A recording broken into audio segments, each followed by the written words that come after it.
Voces de Chernobyl es una obra de Svetlana Alexievich, escritora y periodista bielorrusa, ganadora del Nobel de Literatura en 2015.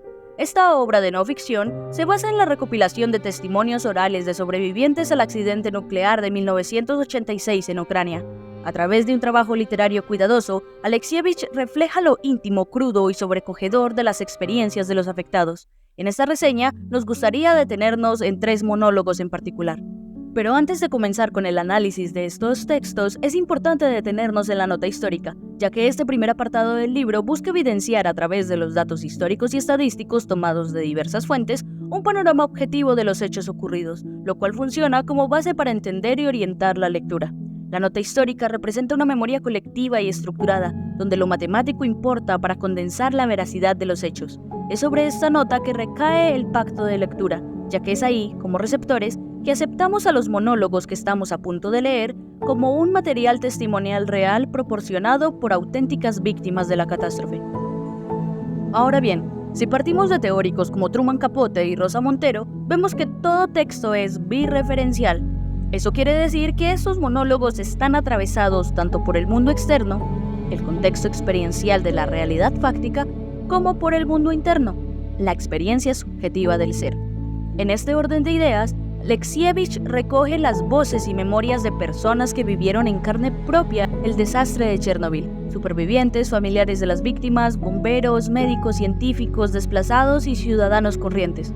Por ejemplo, en una solitaria voz humana, tenemos a Ludmila Ignatenko, la esposa de Vasily Ignatenko, uno de los bomberos que acudió al reactor tras la explosión. Los acontecimientos que relata, la muerte lenta y dolorosa de su marido, la descomposición de su cuerpo por la radiación y su sufrimiento, son ciertos. La intervención y los ocultamientos del gobierno y las consecuencias para la salud de los rescatistas y sus familias están bien documentados. Pero más allá de eso, el monólogo se filtra según el punto de vista personal y emocional de Ludmila, por lo que hay un componente subjetivo en la historia. No se busca hablar simplemente de datos o hechos históricos, sino de un dolor latente y un amor inmenso que se nos deja ver al inicio del texto. También hay que decir que por momentos la intensidad de sus emociones no alcanza siquiera a ser retratada solo con palabras. Es aquí donde entran las acotaciones de Alexievich, que cumplen 2 funciones. La primera, reforzar la sensación de interlocución en el lector, y la segunda, capturar la emocionalidad, darle cuerpo a esas otras formas de comunicación más allá de la palabra. Aquí tenemos algunas citas donde podemos evidenciar la modalidad de uso de las acotaciones.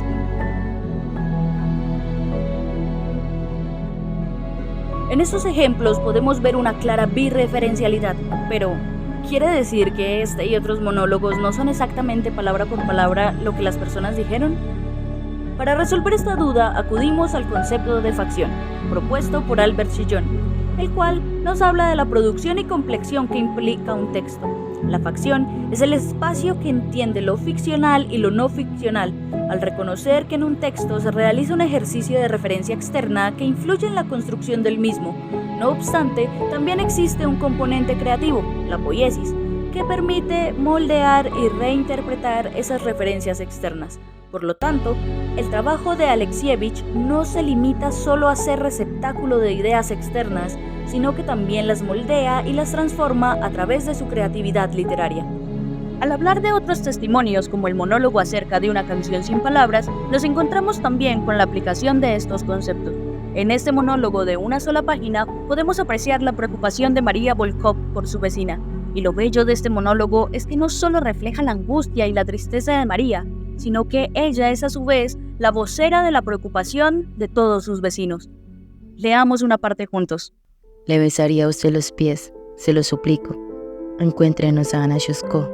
Vivía en nuestra aldea, en Kosciuszki. Ana, de apellido Shusko. Le daré todos los detalles si usted publíquelo. Es jorobada y muda desde niña. Vivía sola. De 60 años, durante la evacuación la metieron en una ambulancia y se la llevaron en dirección desconocida. No sabe ni leer ni escribir, por eso no hemos recibido ninguna carta de ella. A la gente sola y enferma la ingresaban en asilos, la escondían, pero nadie sabe las direcciones. Publíquelo. Aquí vemos reflejada la fortaleza del tejido social, que incluso años después del desplazamiento forzado por la radiación se conserva. La canción sin palabras simboliza la lucha por expresar lo inefable, por tratar de construir el retrato particular más exacto posible de Ana, con la esperanza de poder encontrarla o tener noticia alguna de ella, de esa mujer, símbolo de una unión comunitaria excepcional.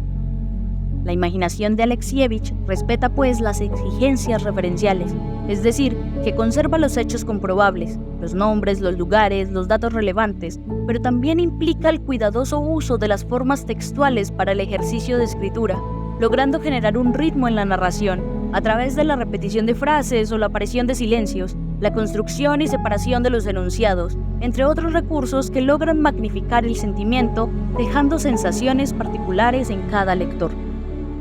En última instancia, traemos a colación el monólogo de las lombrices, el manjar de las gallinas y de que lo que hierve en la olla tampoco es eterno, donde las reflexiones íntimas de Ana Petrovna Badayeva, una de las residentes en la zona contaminada, dan cuenta de la tragedia que se lee en los cambios de la naturaleza. Ana nos habla de una realidad muy concreta, la vida rural antes y después del desastre.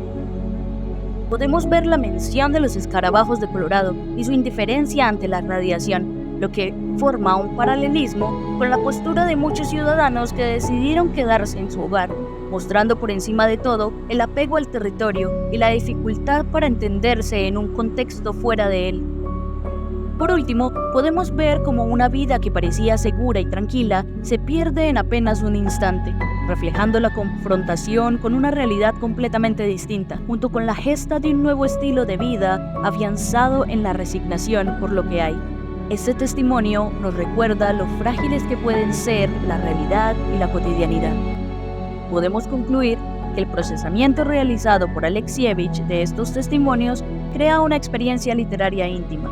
Cada relato presenta una estructura elegida cuidadosamente, con un ritmo y un estilo que le otorga a cada voz un matiz único, reflejando la cercanía de cada relato. Este trabajo es un claro ejemplo del nuevo periodismo que busca humanizar las noticias, alejándose de la fría presentación de datos y cifras. Los testimonios ofrecen una verdad existencial que trasciende lo meramente documental, enfocándose en las experiencias de quienes vivieron las consecuencias del desastre nuclear. Hablar de Chernobyl es dar voz a una de las catástrofes más grandes de la contemporaneidad y a las personas cuyas vidas cambiaron drásticamente a partir de este hecho. La importancia de estos testimonios recopilados por Alexievich radica en su capacidad de presentarnos un enfoque de entendimiento y emocionalidad frente a la realidad de los afectados, más allá de ver la tragedia misma como un hito más de la historia.